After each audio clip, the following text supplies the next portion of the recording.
Justru pencapaian ekonomi negeri Selangor telah kita tunjukkan kemampuan dan keupayaan kita dalam sudut tahan uji dan juga keupayaan kita mengembang di saat dan kala luar krisis dan juga merangka potensi-potensi pada masa depan. Kalau kita lihat pencapaian dan juga keupayaan kita itu boleh dilihat dengan laporan Jabatan Statistik terbaru yang mana kita menunjukkan trend peningkatan yang berterusan daripada 23.7 pada tahun 2018 mencecah kali pertama 24% pada tahun 2019 dan tahun 2021 sampai ke tahap 24.8 dan sebagaimana yang kita anggarkan dan kita unjurkan sebenarnya tahun 2022 kita akan melepasi angka 25 dan alhamdulillah kita telah melepasi 25.5%. Angka itu secara langsung sebenarnya menolak tanggapan dan cubaan untuk menyatakan bahawa ekonomi kita mundur, ekonomi kita tidak maju kerana pencapaian-pencapaian itu diikuti dengan beberapa angka-angka yang lain.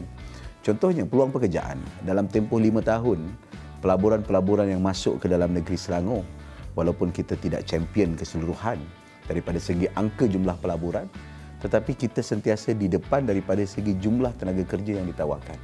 89,000 peluang pekerjaan yang dapat ditawarkan oleh negeri Selangor dan ia juga menunjukkan kemampuan kita ketika pandemik dan juga kemampuan kita selepas pandemik dan sebelum pandemik bagaimana peningkatan keupayaan kita dan selepas pasal pemulihan kita terus bersedia mengorak langkah.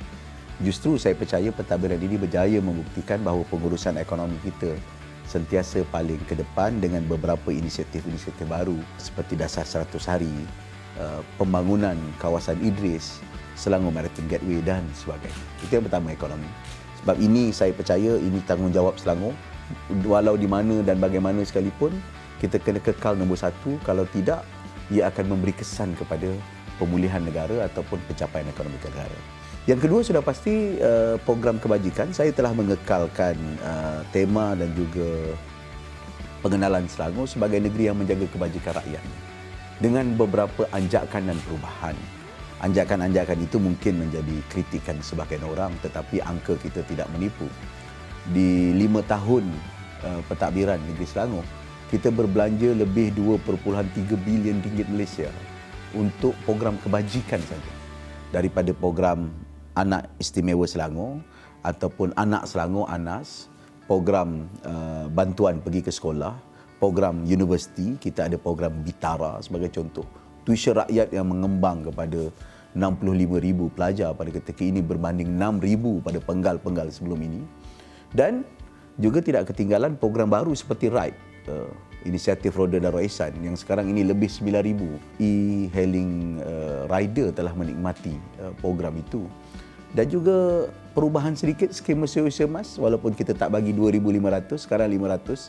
Inilah yang didendangkan oleh lawan kita, tapi sebenarnya kita beri warga emas tu RM150 satu tahun. Yang bermula tahun ini, tahun lepas RM100. Dan ia telah memberikan penghargaan dan juga tanda ingatan kita kepada warga emas. Yang ketiga, saya percaya kita juga telah berjaya menempuhi pelbagai krisis yang begitu mencabar. Dan berdepan pula dengan pandemik COVID-19.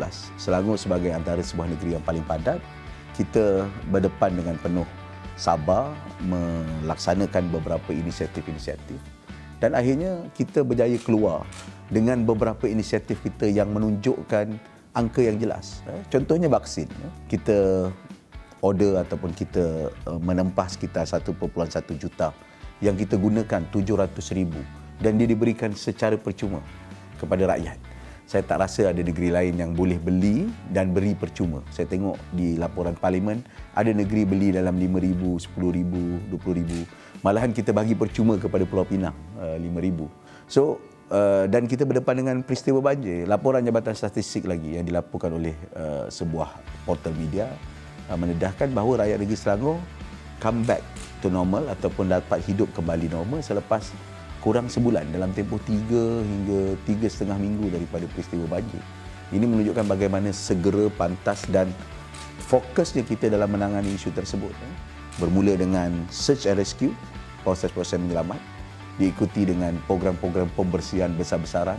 Saya sendiri turun, tidur di lapangan sampai di tempat-tempat pembuangan sampah, melihat sendiri laporan berapa banyak tan sampah yang kita keluarkan. Rekod kita lebih daripada 1,000 tan sampah yang berjaya kita keluarkan.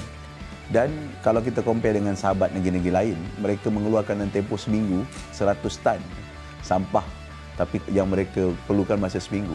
Kita keluarkan ribuan tan sampah dan hanya puluhan ribu sebenarnya dalam mengambil masa dalam tempoh 2 minggu. Dan ini saya kena ucap terima kasih dengan seluruh jentera pasukan negeri yang bergerak sebagai satu pasukan yang intact ketika krisis, dan ia memberikan satu pengalaman bekerja sebagai satu pasukan yang sangat bermakna kepada saya terutamanya dan juga kepada pasukan negeri, dan ia menguji kebolehan pasukan negeri, pejabat-pejabat awam kita, pasukan kita, esko kita. So semangat berpasukan tu daripada Menteri Besar, esko, para ahli Dewan Negeri. So ini satu pengalaman yang sangat bermakna, dan juga saya percaya kita berjaya mengangkat dan juga menggerakkan keseluruhan jentera kita, dan ia menjadi satu trend kita di negeri Selangor, dan juga bagaimana kita bergerak sebagai satu pasukan di mana dahulu orang selalu anggap pejabat awam ini sebagai satu tempat yang selesa. Tetapi daripada pergi ketika berhadapan dengan pandemik, ketika berhadapan dengan krisis alam sekitar, ketika meningkatkan fungsi ekonomi ataupun program ekonomi kita dalam pelbagai lapisan dan cara, pejabat-pejabat awam kita bergerak. Jadi saya percaya menggerakkan pejabat awam dengan penuh tinggi daripada segi keyakinan mereka, kemampuan mereka, dan menguji test sampai ke limit itu, saya percaya ia satu pencapaian yang boleh dilihat.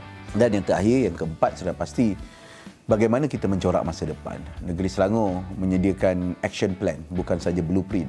Action plan untuk kita punya program aero angkasa. Sebab itu kita ada Selangor Air Show sekarang. Bagaimana kita pula mula menggerakkan industri rel negara di dalam segi Selangor. Sebab itu sekarang kita ada rangka beberapa plan untuk networking ataupun jaringan kereta api ini dipertingkatkan. Dan sudah pasti rancangan Selangor pertama, itu bukti yang paling komprehensif bagaimana kita adalah satu-satunya negeri yang mempunyai rancangannya sendiri. Yang digerakkan, sekali lagi sebutkan, mula-mula digerakkan oleh seluruh pejabat awam. Seluruhnya. Awalnya, hanya di peringkat akhir kita bertemu dengan PricewaterhouseCoopers untuk menyusun rangka rancangan Selangor itu, sebelum kembali pejabat awam melengkapkan keseluruhan pembentukan dan pembentangan rancangan Selangor pertama dengan projek yang jelas dan juga program pemantauan yang saya percaya ia akan melihat bagaimana kita menangani pembangunan pada masa depan. So saya percaya ia lihat benda yang lepas, pengalaman yang lepas, yang kemudian kita buat pembaharuan-pembaharuan dalam dasar dan polisi termasuk isu kebajikan, sampailah menangani isu semasa seperti krisis pandemik, dan juga kepada rancangan masa depan yang dirangka ataupun yang disusun. Kalau dulu kita memang ada 20-35 rancangan struktur, tapi itu cuma struktur. Tapi kali ini we reach to the project, we reach to the program. Bagaimana untuk memastikan kemampanan dan keupayaan negeri kita sampai ke tahap yang tinggi dan menjadi sebuah negeri yang boleh dibanggakan dan menjadi pemain utama di rantau Asia Tenggara. Walaupun kita tak panggil sebagai super state, tetapi sudah berulang kali dan telah jelas hala tuju kita ke arah negeri yang terkedepan tetapi livable. Ini yang sebenarnya kita cuba wujudkan. Mana kita dapat strike the balance atau get the golden balance between development and livelihood.